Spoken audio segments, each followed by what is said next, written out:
teman-teman sekalian, wah saya lihat suasana pagi malam hari ini kurang cair. Maka ayo marilah teman-teman kita cairkan suasana dengan tepuk semangat. Bisa semuanya? Bisa. Oke, tepuk semangat. Semangat. Semangat. Ayo.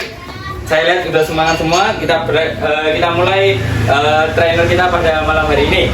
Baik, bismillahirrahmanirrahim. Assalamualaikum warahmatullahi wabarakatuh. Waalaikumsalam warahmatullahi wabarakatuh. Baik. Alhamdulillah nahmaduhu wa nasta'inuhu wa nastaghfiruh wa na'udzu billahi min shururi anfusina wa min sayyiati a'malina. May yahdihillahu fala mudilla lahu wa may yudlil fala hadiya lahu. Asyhadu an la ilaha illallah wa asyhadu anna Muhammadan abduhu wa rasuluhu la nabiyya ba'da. Ya awalan hayya naskur azza wa jalla alladzi qad atana ni'aman katsiratan wa hidayatan hatta nasati wa najtami fi hadzal makan al mubarak insyaallah. Tsaniyan salatan wa salaman ala daimaini mutatabi'aini ala nabiyina Muhammad sallallahu alaihi wasallam alladzi qad hamalana min az-zulumati ilan nur wa kadzalika ila siratil azizil mustaqim. Baik, teman-teman sekalian, pada malam hari ini kita akan training atau trainer dengan judul ice breaking. Sampai sini teman-teman ada yang tahu tentang ice breaking itu? Ya. Oh, belum tahu ya? Nah, baik. Sekarang saya akan memberikan sedikit tentang apa sih yang dimaksud dengan ice breaking itu. Baik. Jadi ice breaking itu diambil dari dua kata, yaitu ice dan breaker.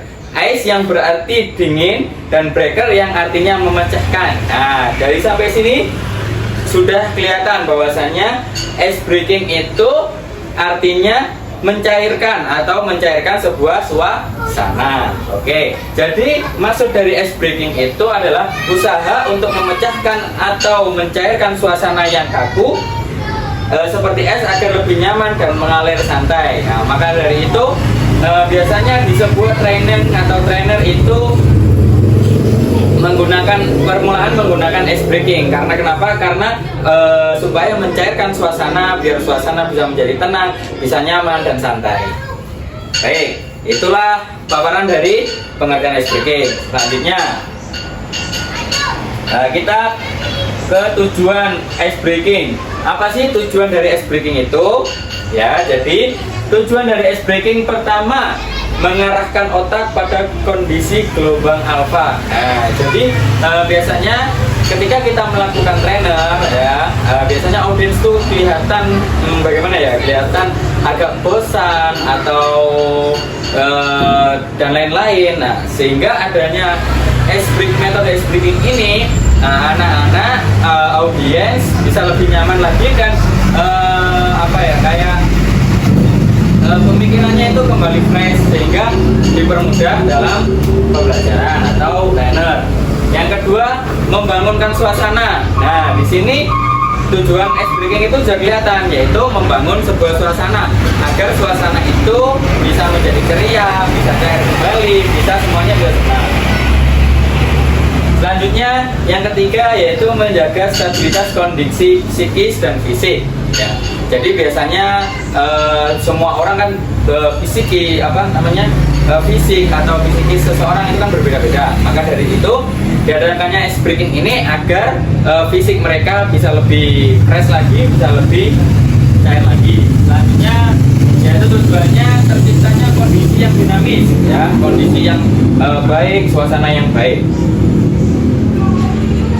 Yang kelima, menghilangkan sekat pembatas. Ya, di sini menghilangkan sekat pembatas ini yaitu agar tidak ada sekat antara audiens satu dan audiens lainnya, sehingga tujuannya ice breaking ini semuanya menyatu dan semuanya menyeluruh. Baik, itu adalah tujuan. Selanjutnya kita pergi ke manfaat ice breaking, yaitu untuk manfaat ice breaking yang pertama, proses penyampaian dan penyerapan informasi dapat dilakukan secara optimal bahkan maksimal, ya. Yang kedua, tumbuhnya motivasi. Nah, manfaat ice breaking itu tumbuhnya motivasi siswa atau audiens itu menjadi tumbuh. Nah, ya. Selanjutnya, menguatkan hubungan. Nah, di sini menguatkan hubungan antara audiens dan pemateri. Nah, baik. Sampai sini ada yang ditanyakan? Tidak. Oke, baik. Selanjutnya saya lanjut ke metode dalam ice breaking. Jadi apa saja sih metode yang ada dalam ice breaking itu? Ya, yang pertama ada metode ceramah. Ya seperti inilah metode. Jadi metode ceramah itu seperti kita memberikan suatu masukan dan lain sebagainya. Ya. Jadi ice breaking itu tidak hanya permainan, tetapi juga ice breaking itu ada yang ceramah sehingga anak-anak itu kembali lagi pikirannya kepada apa yang telah diberikan pemateri. Selanjutnya ada metode studi kasus konselor. Yang ketiga ada metode sinetik. Dan yang keempat ada metode performance atau pertunjukan. Ya. Jadi banyak metode. Ya, untuk yang terakhir ada metode simulasi dan permainan. Nah, yang paling sering dipakai yaitu metode simulasi dan permainan. Karena dalam ice breaking ini kan ice breaking itu mencairkan. Nah, jadi dalam sebuah permainan atau simulasi itu anak-anak bisa lebih fresh dan bisa senang kembali dalam pelaksanaan trainer tersebut. Baik, metode sudah. Selanjutnya kita kepada jenis-jenis ice breaking. Apa saja sih jenis-jenis ice breaking itu? Jadi yang pertama itu ada jenis ice breaking yel-yel, yaitu biasanya kita itu kan yel-yel menggunakan yel-yel atau kita tunjuk per kelompok atau bagaimana untuk mengeluarkan sebuah yel-yel agar lebih semangat kembali dalam melakukan aktivitasnya. Kedua ada jenis ice breaking tepuk tangan. Ya, yang tadi kita lakukan yaitu sama dengan yang tersebut. Jenis tersebut yaitu jenis ice breaking tepuk tangan. Ada lagi jenis-jenis ice breaking lagu. Ya, biasanya kita menyanyi kayak misalnya di sini senang, di sana senanglah. Seperti itu ya, teman-teman. Selanjutnya ada gerak anggota badan. Nah, biasanya di sini ada gerak anggota badan, biasanya saling pijat-pijatan dan lain sebagainya. Ya. Selanjutnya ada gerak dan lagu. Nah, biasanya di sini gerak dan lagu itu biasanya ada ice breaking seperti Marina menari di atas menara, nah dan lain sebagainya. Ada juga pundak, lutut, kaki lah. Itu lagu berserta gerakannya. Kemudian ada games. Nah, games ini paling seru sendiri jenis ice breakingnya ya. Selanjutnya ada dongeng. Nah, dongeng ini biasanya pemateri ini menceritakan cerita tentang hal-hal yang sehingga anak-anak itu pikirannya kembali kepada pemateri atau kepada materi yang disampaikan. Dan yang terakhir ada cerita lucu. Ya, cerita lucu ini biasanya dipakai agar anak-anak bisa lebih semangat lagi, bisa ketawa lagi walaupun di hatinya sedih. Jadi akhirnya dia bisa ketawa, bisa senang, bisa happy. Bisa dipahami semuanya ya? Bisa. Oke. Dan yang terakhir kita lanjut ke kelebihan dan kekurangan ice breaking. Nah, jadi di setiap ada metode pasti di situ ada kelebihan dan kekurangannya. Tidak semua metode itu harus lebih semua dan tidak semuanya metode itu harus kurang semuanya. Jadi ada kelebihan dan kekurangannya.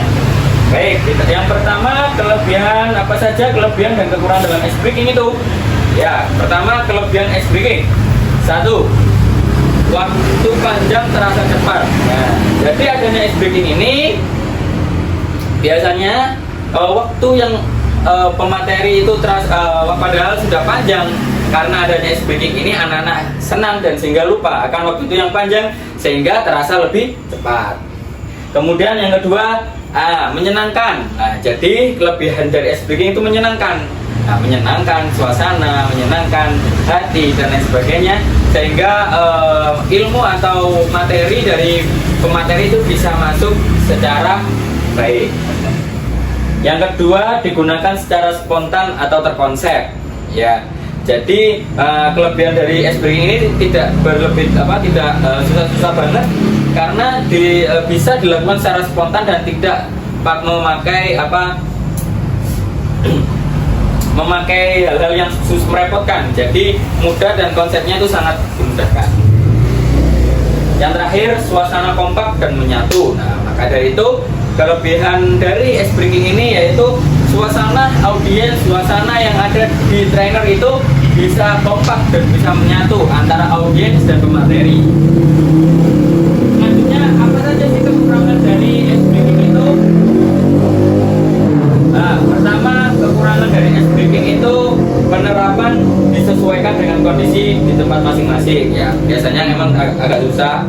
ketika kita berada di lapangan atau di mana kita menggunakan metode lah, itu kekurangannya. Selanjutnya, kedua, menghabiskan banyak waktu. Nah, yang ketiga, membutuhkan kreativitas yang tinggi. Nah, yang terakhir sudah. Nah, jadi itulah kelebihan dan kekurangan dari ice breaking itu. Bisa dipahami semuanya? Sah. Ya, baik. Apabila kalau sudah bisa dipahami, sekian dari saya.